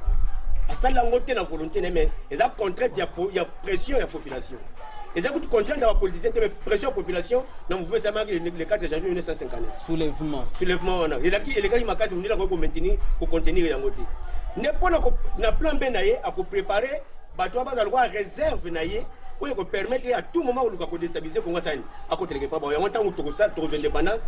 L'indépendance de Bisso et l'Ongoli Bisso, Rwanda, Urundi, Oyo, et là qui considère le pays par partie. Il y a un numéro au Baba Natal, on et il y a l'indépendance de 1962, 2 ans après. Il y a un moment où tu penses à la télé. Tu as l'histoire, madame. Depuis 1961, Mundela a été injecté par Rwanda dans le Congo. Depuis 1961, je précise. On s'est retrouvé dans Jekamine. Est-ce que l'espace Congo, tu as battuté ou il fallait ouvrir dans Jekamine? Mais Mundela a déversé le Congo, le Rwanda est belé. Pour les cas dans Jekamine, dans Katanga, zone minière, Oyo, Bango, Bachela, Kimi, Soazé, Kodingate, qui attaque Congo, indépendance, et quand tu as été dans le Congo. Voilà! Ndenge moko pe ba déverser bango belé na parti wana il y a grand qui vous zaka qui vous moko kala. Donc comment la question tourne dans année 67, mouvement rebelle est dirigé par un homme blanc du nom de Jean Scram. À comment le niveau doit s'auto-proclamer avec la capitale Bukavu. Doit s'auto-proclamer président de la République. Presse internationale est hier. Presse internationale est hier au Canet le TV5 en France 24 années. Baye va se mobiliser que le président Moko a s'autoproclamé à Kangi territoire Mboka wana comme légitime. Donc pour dire que makambo na to lobela lelo, ceux qui te sont quittés na ba source, les longues solutions sont toujours superficielles mais elles toujours précaires. Maintenant no mingi bandeko balandi na kolika to bana to solo to baki ke awa vraiment to vandi poto solo la na kolika tata pero kwa kombi babakami biso na messe ya mosala po na bango to vanda to solo tata pero to dit que le Congo comment passer pour na kotambola soko lengela dans 10 000 à transport okokutana na ba demi terrain okokutana pe moto zo madisa transport kolanda la circonstance mais malgré ba sacrifice nous sommes comme les biso yengekeno matondo mingi bokuti biso na katikati na kati ya plateau na biso to fanda to solo la bokuti biso na katikati déjà to zoaki les mains ya ndeko Christian Song to ko appelle les mains ya Fumukus mais to bi ke mokolongo bosalaki tout à l'heure éviter nini beaucoup qui vont koloba par rapport à l'élément ya Christian Song na maloba ya Fumukus qui amuzala pa na pourquoi ba même somi na champ de l'impérialisme toujours solo là-bas matondo mingi to dit ya bolobi demi terrain parce que un quart de terrain tam to ko ba poza nzela moko division par 4 matondo mingi to dit ya to sepeli sous makasi na olenge bo salbiso so appel to sangana biso nyo to fanda poto solo là en Italie congrès au Salemaki dans microlomi utikoleka deuxième jour avec le 1er juillet tout là qui présent dans la salle et à l'audition puis ma prise de parole à Nesonyenzi là qui premièrement il a remarqué biso makasi parce que en réalité mingi tout ça la différence entre tout ce qui est politique et na marmoitali spiritualité donc on a ko sangisate to comprendre qu'en réalité grâce à la spiritualité au kumbe la biso to pe ba politicien malam to pe politique ya malam à travers document premièrement dans le discours il y a roi Léopold II on est son yanzela ba senga ki po ko tangela ba ki wana malgré tout le monde qui n'a pas journaliste et moi un peu excité par rapport à bakata katanoki parce qu'on dirait ils sont intéressés par côté mais tout le monde a ici comme moko au bazo senga na ba prêtre ba kende pour ba faciliter travail ya administrateur ba prêtre catholique ba kende musana bango za teko basani donc wa luka moyen ndenge nini ba ko faciliter po fimbu ba robeta biso eleka nango na ndenge moko ya pété. Donc pour administration et permettre et quoi que ça la musala. So administration et ça il a un ndenge nini. Et ça il a un ndenge de tangi de na charte de l'impérialisme. Donc il faut préparer le terrain pour permettre administrateur ba ya ko ba luka moyen de piller. Malgré bazo piller wana monde na kata Afrique. On ne parle pas de génocide là où nos intérêts sont garantis. Mais non déclaré génocide. Les tofandi boy transport ça passe panzele zate mais est-ce que bon une population congolaise babi malibanda banda ko sala même ba réclamation wana parce que population est comment et donc parce pas comme ça on a niveau ya kondima souffrance ya on autant mwana ndeko moko na nzela na bisi mais type toujours la passe o to la minyo ko nyoso to wana congolais a commis ça passe le moko ya normal passe ezate pour ba konzi ba tambusa malamu te mais passe ezana nu ya liboso na motema okene na lola pour passe liboso za nini eza pour adana fa lia rambuma ya ontonyo ko makalelo donc ba komisa na forme wana donc andima na yep souffrance wana siko ne sonyanzina na kati ya yonso na pe mukolongo wana ba bimisa ki ba bimisa libiso siko le deux facteurs malgré que tolonga ki penza ki ba pesa bango tango pengonga ko ba kene na niveau ya ko balisa siko makamoni so mibale malheureusement na kati ya salle et daki moi le lenge ndenge d'ailleurs par rapport à temps et tout ça mais ndenge ba bimisa ki déjà char de l'impérialisme maintenant discours à roi Léopold II ils a pour nos retala tala makambo spiritualité ya ki ko sala tala sikoyo ndenge bayaki po batambo ndenge ndeko Christian Suna bayaki to take mabe na source donc faut mukusa pesa kaka de donc solution source ya provenance ya mabe nyonso ndeko bunje ko zaina sala ngo mukolo ngo ba réaction pe ya bandeko en tout cas ndenge tolobaki ne bandeli tolobaki na niveau ya charte ndoko meka ko intervenir mingi parce que tofandaki na ba étudiant tango MC modératrice wana zo tanga charte de l'impérialisme namoni étudiant moko balukelinga tuninga question eza invention fumunkusu to ezala kaka cela veut dire que na bango moko batanga ka droit mais bayebi na bango yango te cela veut dire fumu bayeka ko tolobaka ko kundola bazo kundola na science na baza mokobi misala ya 1921 mozipoli ya maima sikoyo na charte impérialisme vi ba guerre ndenge za na mboka na biso et puis partout en Afrique tomeka kena kotala article 14 ya charte impérialisme o lobi boye on ne parle pas de génocide de massacres ni de crimes de guerre ou de crimes contre l'humanité dans les pays où nos intérêts sont garantis même si le nombre de victimes est très important sikoyo bomoni makambo oleki na este pe na mboka na biso tomoni toza agressé parce que le 16 juin même pe la Soweto voilà le 16 juin 2022 ezalaki entré à M23 baleki na nzela Bunagana bakiti après wana ba Ruchuru nyoso ekoi Masisi tolamuki na tongo tomoni Goma ekoi nini basali na Goma basali carnage plus de 6000 morts mais communauté internationale ne kilandi balobaki théorie à complot silence balobi elo côté eza lokola M23 bomi basoso elobeli bango elo côté pona nini bazo utiliser Rwanda ba ko piller richesse ya Congo alors toye komona résolution tango gouvernement na biso batelemi baebisi communauté internationale que non voilà il faut pas condamner Rwanda chaque jour tozo arrêter ba soldats rwandais au front tala balati na tenir Rwanda baza ba rwandais sous honte wana hypocrisie toloba o bango babengaka politique diplomatie bazu résolution 2773 ezalaki le 21 février 2025 na point 4 ya résolution wana ba exiger Rwanda à se retirer na kati ya Congo M23 na batu na nyonso bakende et c'est là sa condition mais à notre grande surprise to komona lelo lisusu accord entre RDC na Rwanda alors que bango moko na résolution na bango 2773 balobaki il faut M23 babima na mabele na biso sa condition ezola kisa noir sur blanc que intérêt na bango lokola eza protégé na Rwanda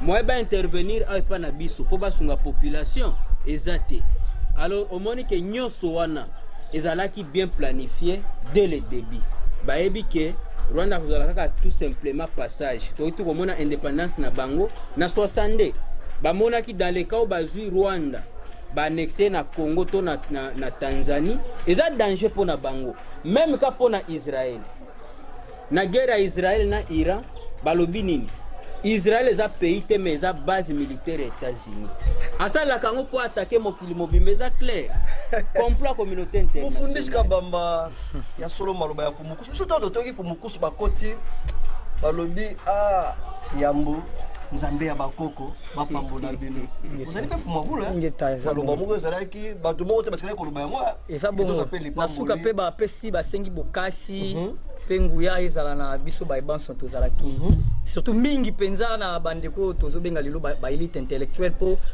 mokonza kumbaki penza bango pe na esika ya prise de conscience ya kozala na bango oyo toza lelo ba intérêt po biso pe tolekeli na eteni wana académie des mauvais arts ingeta po tolekela pe ngambo wana mais tango mokonzi balobaka académie des mauvais arts po mokolo ngo wana pe ba simba ki eteni wana Surtout qu'il y a un contexte scientifique, soit comme on dirait, mon contexte la réalité est simple.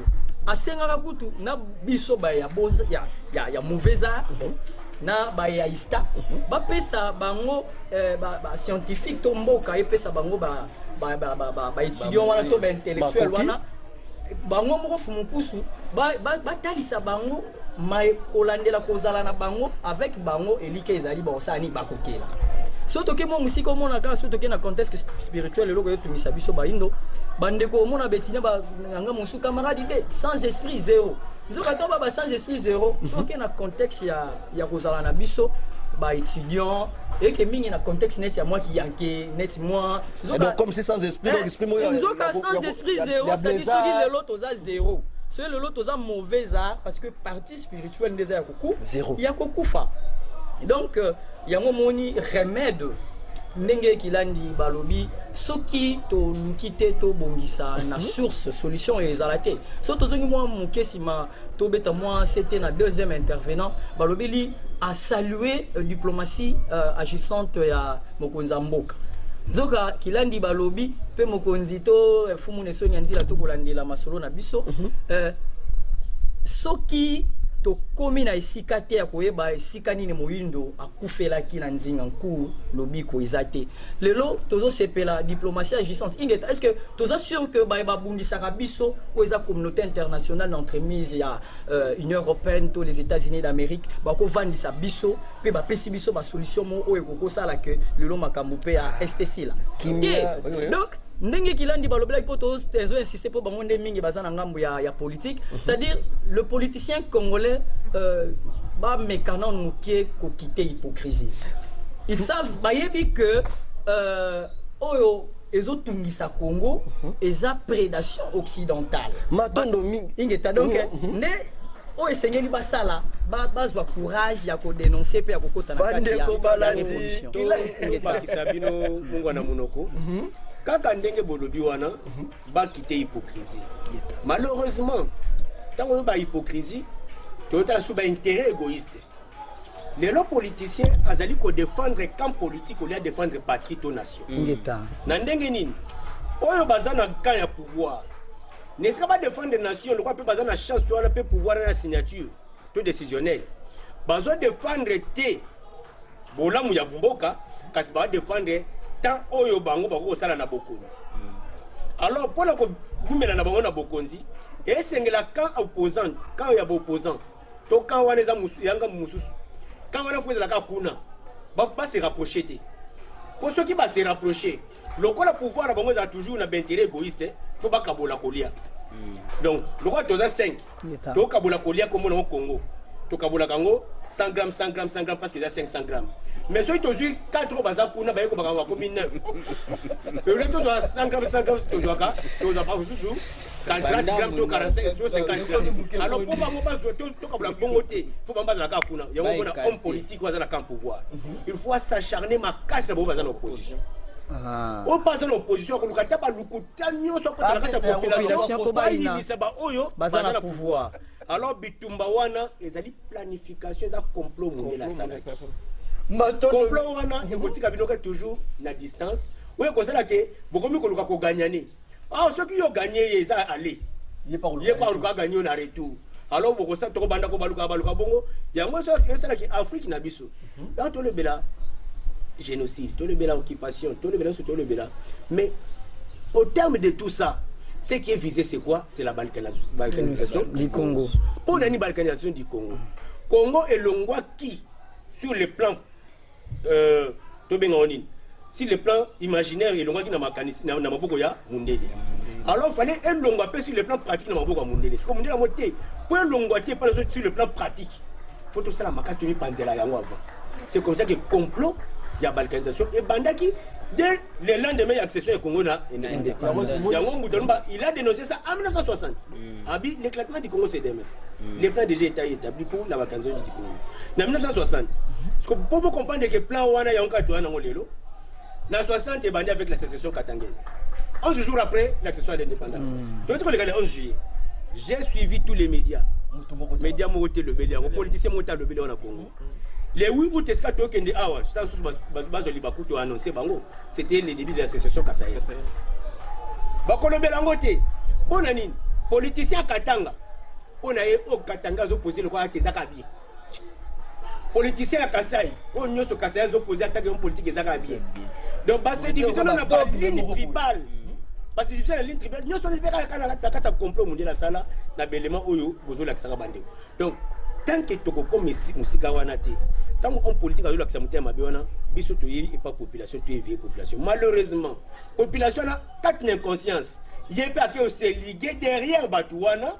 Il y a des bateaux qui vont défendre, il va défendre Nini. Il y a avec esprit, conscience éveillée. Tant que tu as conscience éveillée, tu as la population de massacre. Matono mingi bandeko balani nakoliki atovanda tosolola boyanga fale ba minutes za lebele mais tokolika tokoya lisusu koko babongo mokolo ya suka mais baye baso basala posa ya Charles de l'impérialisme discours à Léopold II bokeni na bambwangisi Vam TV na niveau YouTube bokokuta yango kuna soki pe bozwi mali bako ya kokota kuna te bokepe na direction Chaba Gambela numéro 54 na avenue Ngiringir bokuta ngo na tata pe ona kolika bokoma election na sima yango nga to bendi vraiment suka na biso kasi bino bokozwa mwa muke maloba mwa mingi par rapport ya ba ndeko bokomi na mwa suka to kopesa mutamu susu 2 ou 3 minutes na koyoka boyoki maso malobi mi awa ne lengi mais tamu susu ngongani bongeza mwa muke tozi tango pe ya kolanda kilandi surtout na suka awa pour moi il y a par rapport il y a deuxième journée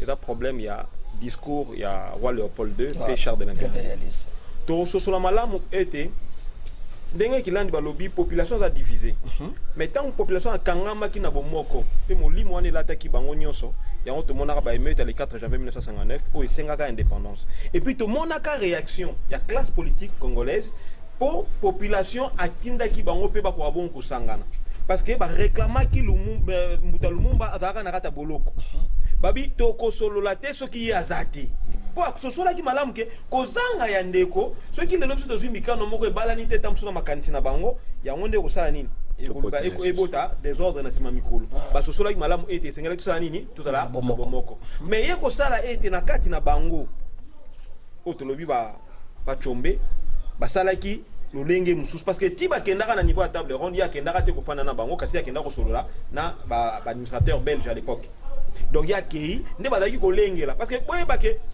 indépendance tozi en 1960 le 30 juin 1960 mais session katangaise bandi le 11 juillet donc 11 jours après mais bazaki dans la monnaie donc comme si ba dirigeant congolais bazalaka na confiance à population de balingaka mingi pouvoir na bango za la parrainer ezali lolenge oyo ba administrateur donc ba religieux basalaka musala. Et sur place, na niveau ya chayan to expliquer là 2 étapes. Na niveau ya discours ya roi Léopold ndenge nini ba rekomisa biso bana mikie o ba robanda rekosa biso même après indépendance. Yango moni ke ba père ya indépendance nyonso o ba yaka na période wana bango nyonso tout ba boma bango to sala pe loro moko peut être croiser pe maboko to lobela bango pe loro moko te. Omoni parce que ti lelo bazo tromper biso kaka. Yango moni ke tozo linga to interpeller bandeko mwa mingi. Par rapport ya ndenge kilandi balobi préférence nanga na préférana dans la mutu ya kingandi boy naza muta kingandi boy mais ngana koloba eza na parti mususu na kata Congo efandi ezali opposition tamsu pendant 15 ans ezali opposition mais parti wana ezali ata na ligablo te geraka siko ba contribution nyonso to oyo ba militant ba pesa ki na place ni non mais tu dois chercher à gérer société parce qu'il y a un bien l'histoire est la mère de la culture produit le social oriente l'économie et l'économie donne une tenue à la politique et la politique gère la cité. C'est lui qui a compris tout cela est un bon citoyen pour sa nation. Ce qu'on tient au bateau pour gérer tu peux créer parti politique mais besoin gérer dans nous ni n'importe tout le monde a un exemple mon c'est ok na niveau Europe aussi parti écolo pour bâtir mon tour à la ministre et environnement. Il faut monter la vie à où tu as un parti écolo. Pour battre, on va défendre la écologiste. Écologiste, va défendre la nature. Si on défend la nature, il y a des fois continuer la politique, on va défendre la nature. Non, pas du tout. On n'a pas acte posé sur terrain. Pas moi dit que non, on va protéger la raboy, faire la raboy. Parce que c'est ma mécanicien, ma longa pour combattre l'environnement à niveau de la commune. Donc automatiquement, si on est écologiste, ça va moutuya.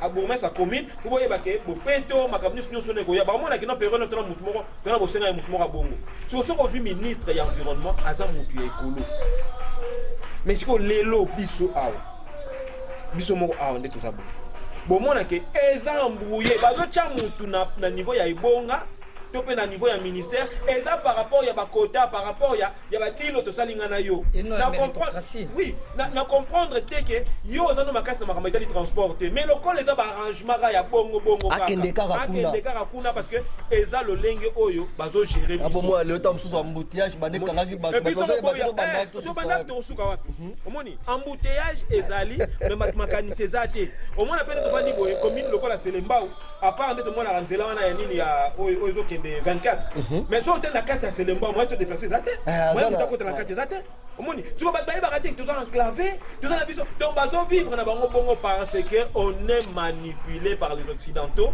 à travers discours ya roi Léopold de pona ba religieux et puis ba religieux wana lelo tam tout ba tolo ba tasu mindelete mais ba religieux wana ba balati sultani baza batu mwindu même ba pasteur baza batu mwindu baza mindele succès on comme avant matondo mingi ba ndeko balandi tata pero to monisika bakei mais bato oso bazo kamba biso bazo wita wap bazo wita na ba université to landaki ba ndeko ba étudiant na ba interview to sala ki sima ya conférence quelques étudiants ba pesa ki ya bango pe makanisi surtout biso babi mais il faut beaucoup soit lobby yango to vivre c'est toi to lobby comme charge de l'impérialisme la discours à Léopold ceux qui lobby biso moko dans le sport bakito ça commenter ni ska étudiant to senga na régime tu fais quelques commentaires et to quelques interviews de cela qui na étudiant boto zonga te bon na conclure et sika na régime mbote papa impression par rapport à la conférence autorité bongo kolanda en tout cas to sepeli makasi pour na congrès oyo parce que ko réveiller conscience na biso ya ba africain et puis ba indo pour koyeba ete photo la muka toyeba kengonge ezali lisusu te ya kolala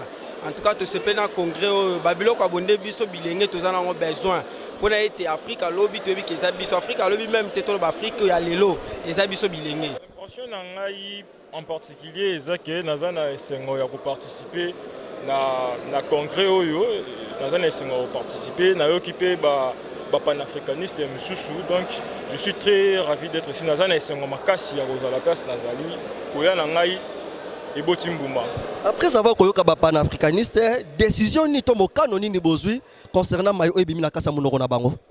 Bon na mayo ebimi na kasa monoko na bango décision to zui biso en étant jeune tozo to koluka pe tozo luka ko sensibiliser ba jeune tozala na idéologie moko tozala na makanisi moko totambola elongo tozala influencer te c'est ça tozala influencer te to lutter contre corruption tozala na bolingo entre biso tolingana nini vraiment beaucoup koyebisa bandi to impression des alini concernant congrès na biso.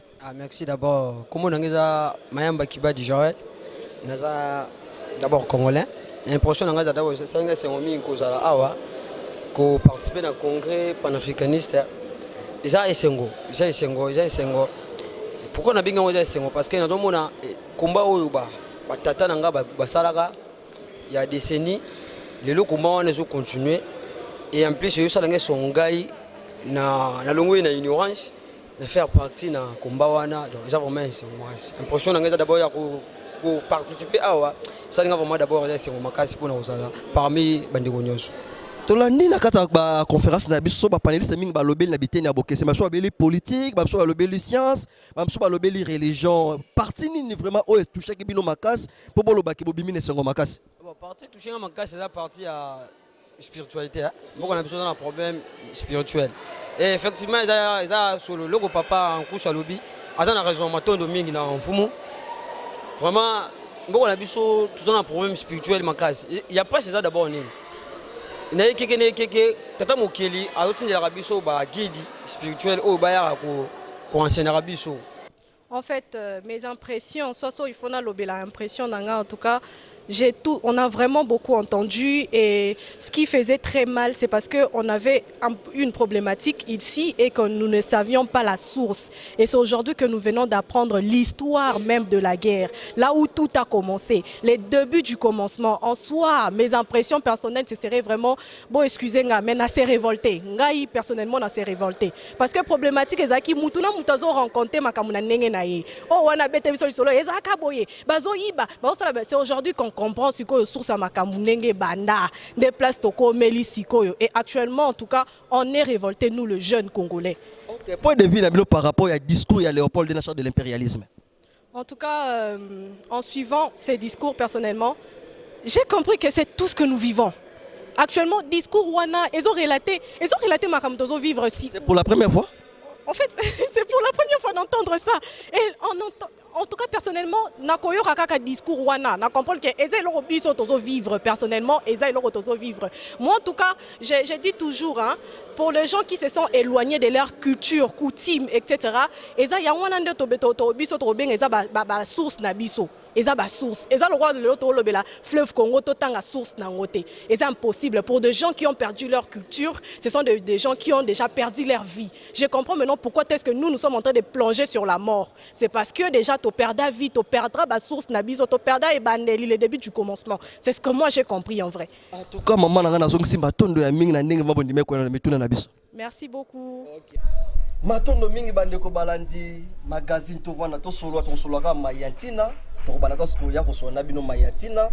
Lelo tozaki bongo na deuxième journée ya congrès na biso oyo fumukusu balobela ki mingi likambu ya bagression to lukaki ba paneliste no ndenge balobi bolandi biso bane bandeli to bandi ba ko benda suka na biso kasi to koki ko sukisa te sanke bandeko tozala bango na ewo esika oto lubaki na bango baloba oto solo na bango mokolo malelo bazanga liloba mibale to misato ya ko sukisa to bana no to na pe po boyaki ba moto ya suka na 1 minute biso baso to boko benda ko sukisa to vana to solo ya mokolo malelo matono mingi to liki ya bon mona ke ba réaction et da ki makasi ya jeunesse et dans ndeko moko tuna ki mutuna na niveau ya conférence on est dans mokolo suka mais ndeko wana azalaki na mituna motoba ko esengela ki tuna pas ndesongi ntina mais malheureusement a eu occasion wana te donc normalement il fallait te profiter na nini na ndenge to sala mobembo wana ya koluka pe ko kota pe na kati ya bilengango malgré que ça ba misusu to ba contact parce que ba biso ezaki to ba contact na bango mais ko kota pe na kati ya jeunesse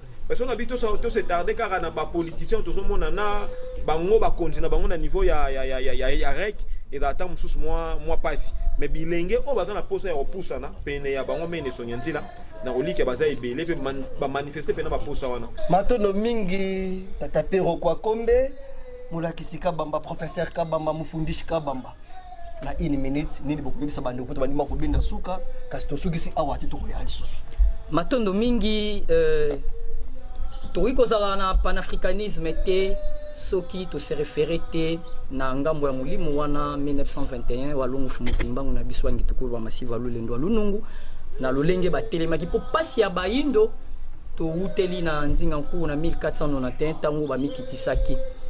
Voici les signes qui accompagneront ceux qui auront cru. Donc to wana to zongi na ngambu na bangu.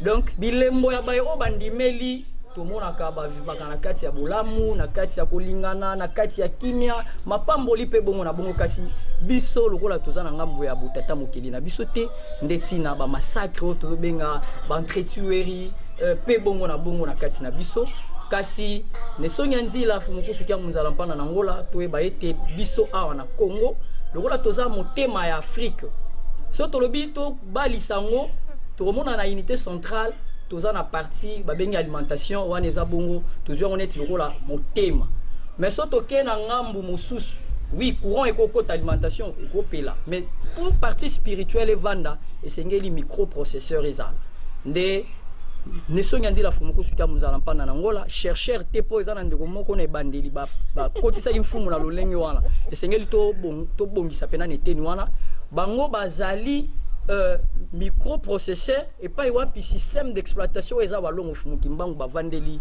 pour démarrage to bo épanouissement ya baindo ezala terme technique wala bateming na tina ba informaticien wala wakoti na nzungu na bino mo boyebi valeur ya microprocesseur o esala ka bongo na kati ya ordinateur kila ningele ka tobi ki bino lobaka mingi to singi bino melef kila ningele ka na 1 minute pour te bénir vraiment sous comme être succès à Wate donc il y a les sous pour la recoba 3e journée na biso ya conférence na 1 minute nini boko ko kila ni balobaka mingi te kasi balobaka maya mingi te balobaka balobaka ngete koloba mingi te me balobaka mutu aloba mingi c'est aloba natango koloba te bon balobaka tata pero bato de mina connexion la bino kila ndi balobaka mais to sengi bato de mingi lokwa to lobaka to lobana tango ko pesi biso tango to zolobela congrès panafricaniste to ke na angle na panafricanisme lokola mouvement idéologique wezeli ko kumba bato na kolinga kiboindo na kosangana ya kibayindo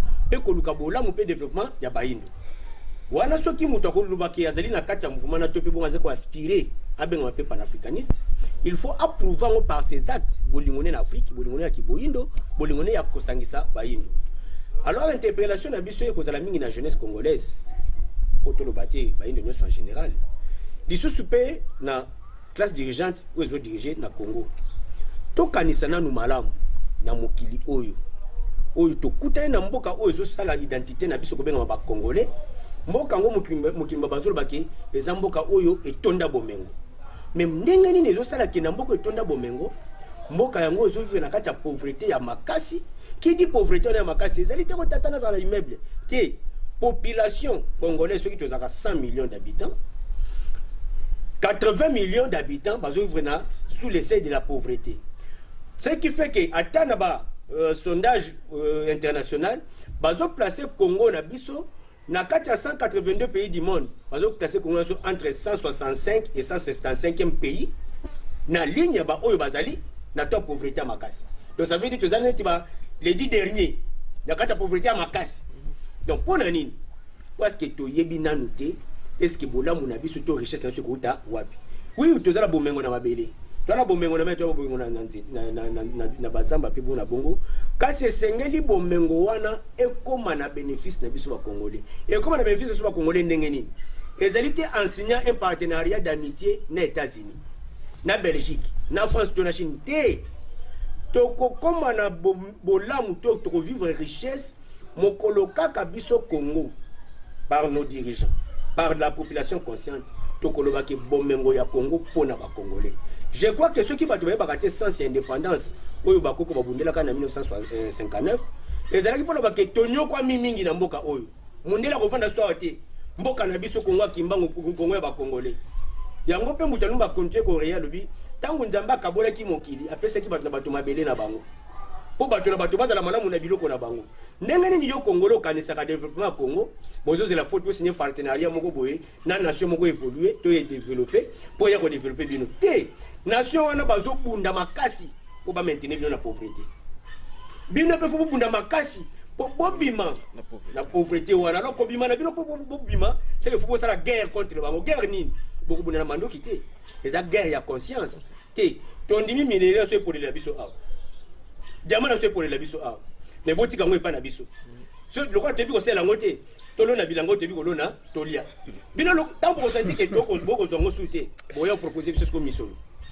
so ko proposer so misolo so tondi ma misolo wana to somba ya go somba ona misolo so to tate bino motuya so ki to komi na niveau wana ko lala ko la mukana minéraux wana loko les alliés atata mokela pesa kana bakoko na biso loto za bakiteni na bango bakosa kabiso ke tebi ko sela ngote te tebi ko sela yango tebi ko sela yango kaka po histoire ba falsifier ki yango biso moko mayele wana ya bokeli o ekendaka lokola tozana tango ya ba réincarnation mayele wana ceux qui te eu accès na ba minéraux wana te pe bona bi ya biso tokokela tokobandela développement na so esika tokobandela yango to insister toujours pour na ko sa toke aussi longtemps que Congo toko utiliser tes minéraux na biso pour na bolamu na biso moko to s'attendre na développement d'une façon quelconque wana na défi maloba utake pa Moïse Kabila moko ba panafricaniste wazali pe modèle na kati tu malobi ko bayi matono mingi bandeko balandi ndeko bunja toyoki masolo ya bandeko baso metoko yebisa bandeko nini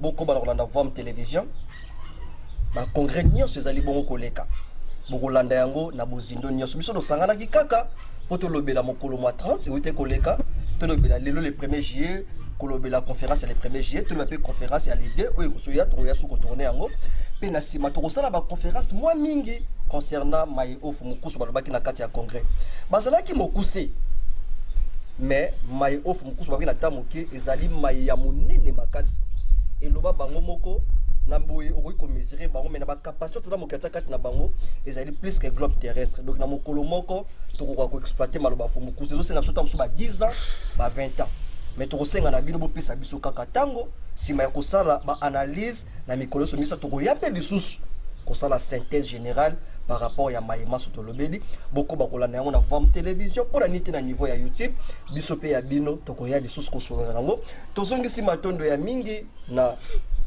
kila ndingeleka mais ya moto benda masuka ndeko bunja namona ki bososola teveza ngonga metant mosusu ya koloba ya moto ki ba ko benda conclusion na biso ingeta pona ko sukisa argumentaire na biso ya mokolo malelo tokosenga kana ministère enseignement supérieur et universitaire tope ministère nyonso kaka ya enseignement basala makasi ba intégrer charte ya impérialisme na kati ya bitelo bana baba na kotanga ngo dès le bas âge conscience na bango elamuka baeba malamu ete soki lelo baboti na biso baza ba pauvre ce n'est pas à dire que baza ba fainéant parmi mutune to le on a troisième jour oyo moko ya biso ndeko ya journaliste ya Top Congo tuna ki pe mo konti mais to le on a ce n'est pas à dire que ba parents na biso baza ba fainéant mais c'est parce que avec charte impérialisme mundela eka kolalisa makanisa baboti na biso to ça les l'autre côté pona bango parce que lorsque moni mutu moko abomi mutu moko ba juger mutu moko abomi 10 personnes ba juger mais tant bazo boma ba mio ya bato il faut que boya bofanda bo négocier complot ezali to suki sibongo matondo mingi bandeko balandi to suki siboye to yeki biso baso maloba ya bandeko na biso to yeki poto so na ba mokolo malelo biso to koloba nini bo pesa confiance na magazine na to vana to solola et surtout pe bino na mabota bo vanda ka bo solola lolenge pe bakoko na biso bavandi po ba solola biso na ndo kote na manaka ezali koya tika ete kimia ya walongo fumo kimbao e yingela na ba technicien na biso na no yambo to moni bongo tata futila mayunga dete kwaku tata ntimba selovonde pose pona nini te na mokambi motu ya Vom télévision nganga ngunza bokiti li coccinelle de kimotuya pe na bakambi na biso baso to bosani te kumungala to bosani tata ndombele botale to bosani te tata makaba pe to bosani te koko ya suka mboka na musuni boye bokoki ko mesurer bango mais na ba capacité ta mokela kati na bango bazali plus que globe terrestre kimia walongo fumo kimbango e yingela o mabota bayindo baso. Okay. Bana Congo, kuna tango ya kufanga isika mokoto surula pona mboka na biso. Mboka na biso eumeli mingi na monyoko ligo. Mboka na biso eumeli mingi na makamwa mabe. Banyoko li biso na mboka na biso, bazokoma biso. Bali